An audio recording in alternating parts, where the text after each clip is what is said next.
Hello everybody and welcome to the extras of the Rodea the Sky Soldier playthrough. So we've got a few extras to deal with across the variety of things that is Rodea. So this particular part is dealing with the Wii version. So once you have kind of beaten the game, you can have a look at the medal list. This is mine. We're also going to have a quick glimpse at my play log for this run, just so that you can see everything. Now, what's really quite odd is that in the Japanese version of the game, once you get to the end of the credits, you get a kind of like short little cutscene that comes up that basically gives you your play log of like how many legacy medals you've got and all of that. But it's been completely cut from the Western release. What actually happens once you get to the end of Rodea, like the end of the credits, is that the console just crashes, it seems. Like, it just doesn't respond, so you have to turn it off and turn it back on again to get it to do anything.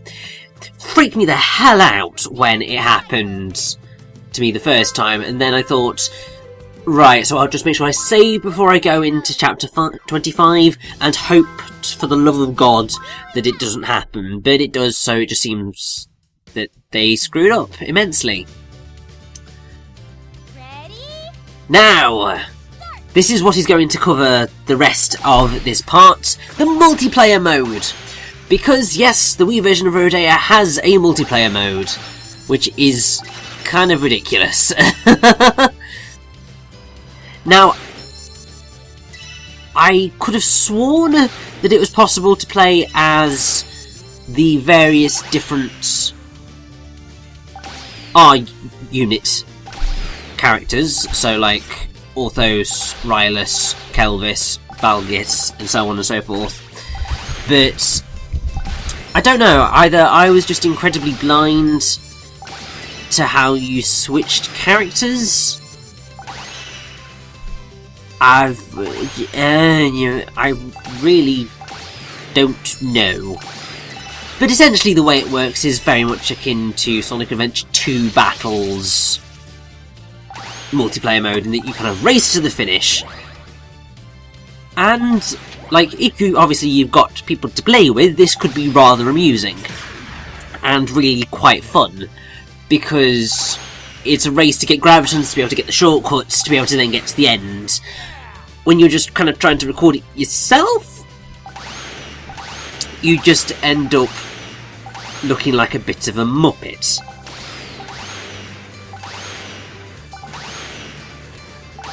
And you really do end up just looking like a muppet, because, I mean, look.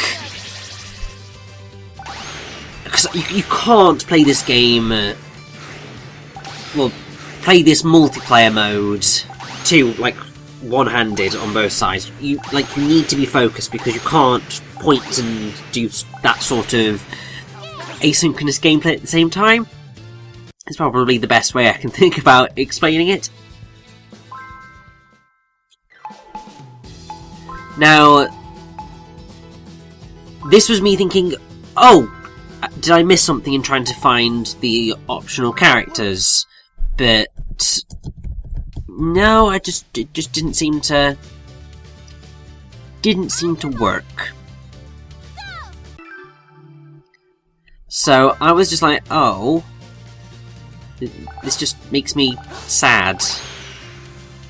But oh well. Now, the Wii version of the game is the only version of Rodea to have this multiplayer mode. They didn't put it into the Wii U version or the 3DS version, because they were lazy sods. And also, I suppose, because the game doesn't work like this, racing really wouldn't be entirely that fun, I suppose, because you go at such a slow pace in the other versions of the game that it just would be dull.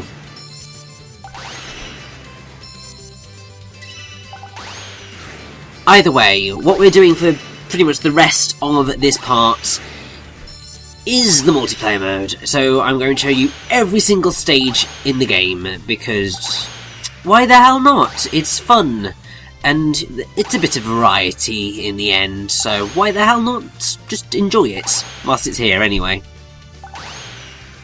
because this is the last that you're going to see of the Wii version in this playthrough.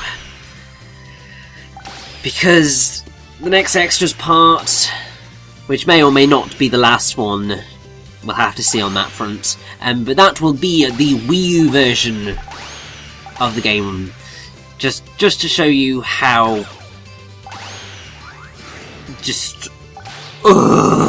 it is.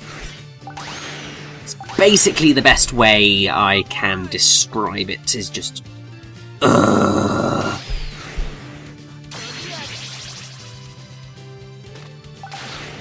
But, I mean, basically, for each of these stages, it's one stage per world. I can't remember exactly when you unlock them. I mean, I think... Oh, God. And for some reason, whilst I'm thinking, I am pushing up my glasses that I am not wearing right now. Because obviously that, like, thinking makes you smarter. I think you get these multiplayer stages after beating, like, the first level in each world.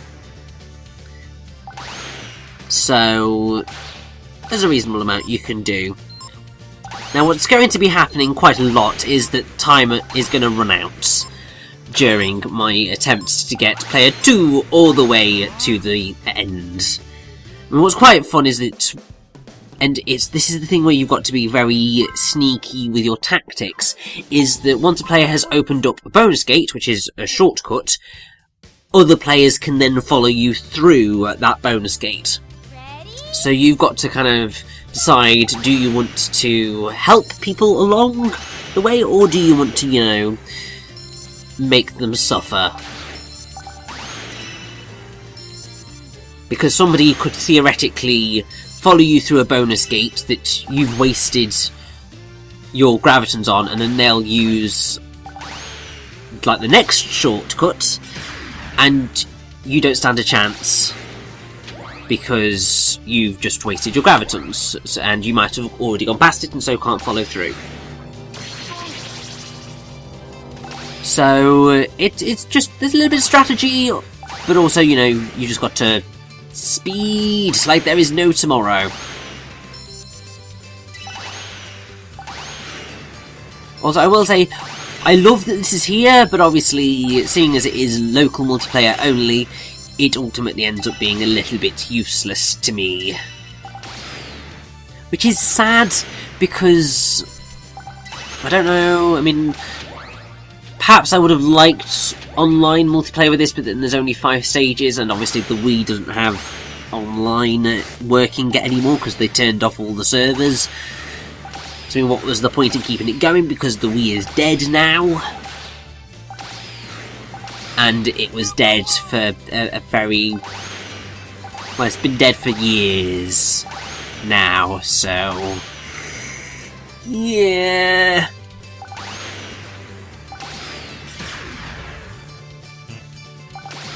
So you see, that's what I was talking about with bonus gates stay open after you have opened them up.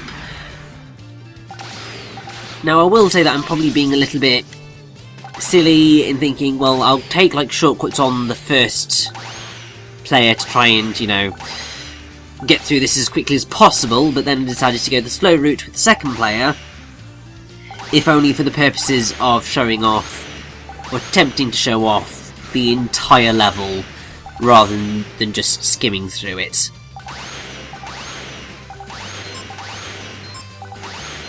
Obviously, if you're playing this against somebody else, it's going to be a much tighter race, no matter kind of how you go about it, because,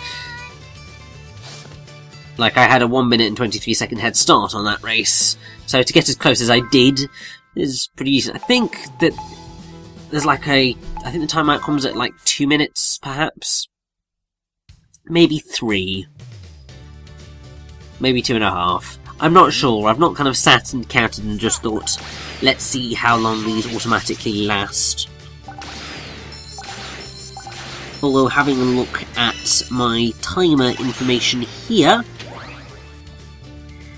it is probably about 2.5 minutes is how long it will go until the timer automatically times you out. I suppose keeps things going along nice and briskly. And one thing that I will say that makes me really sad with Wii Rodea is that there isn't, like, a gallery of any sort.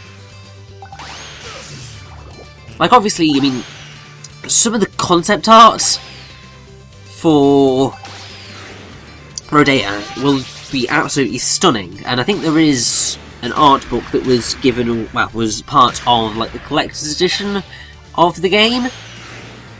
And I'm sure, like, some of the art is wonderful, and I just wish that they could have, you know, included it in the game.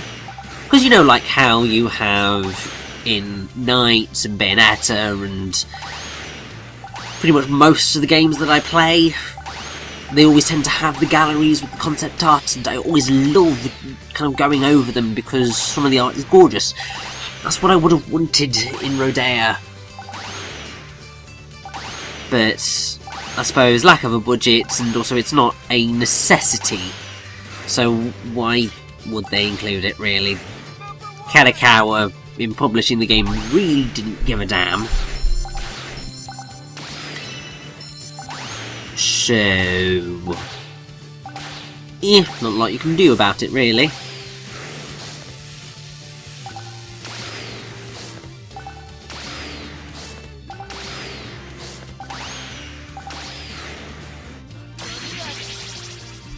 But don't worry, we are very, very, very nearly done, and then you get to hear me rant about the Wii U version of Rodea, which is just going to be so insanely glorious.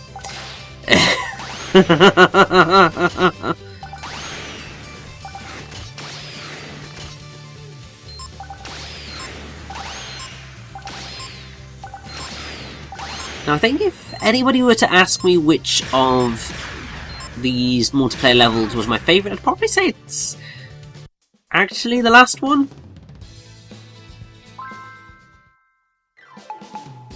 Here we go. And that's probably just because it's certainly the most challenging of the 5. But also, it's just got a slight epic feeling about it, because I mean, you've got the moon in the background, not that you really get to see it, and there's just sort of these dark clouds. And I mean, I just wish that they had the music for World 5, so the Face Reality, because that would have been gosh darn awesome.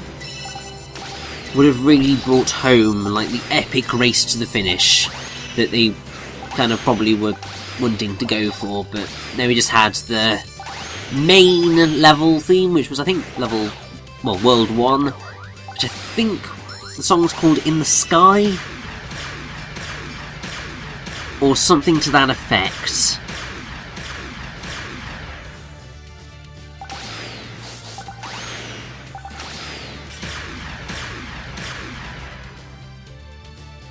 But that... oh, I was so close to death. It was mortifying. Also, I think on a technical level you're probably quicker going the way of the bombs, because you don't have the forced time length of getting through all of those, so you can actually, you know, fly through.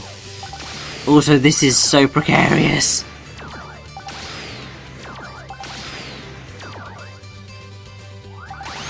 But we made it through just okay. And that is basically it with Rodea. Outside of the main game and, you know, finding all of the legacy medals, there's not a whole lot of extra content, but I mean, considering the game is as fun to play as it is, I am a massive fan of it, and I think it's the type of game that you'd probably try and replay every now and again if you just wanted to try and pick up those last legacy medals just to say that you've done it. Maybe try and get S ranks on things, but that might be a little bit much. I know I certainly would never be able to stomach trying to get S ranks on everything, because I'll just be like, no! It's not happening. But either way,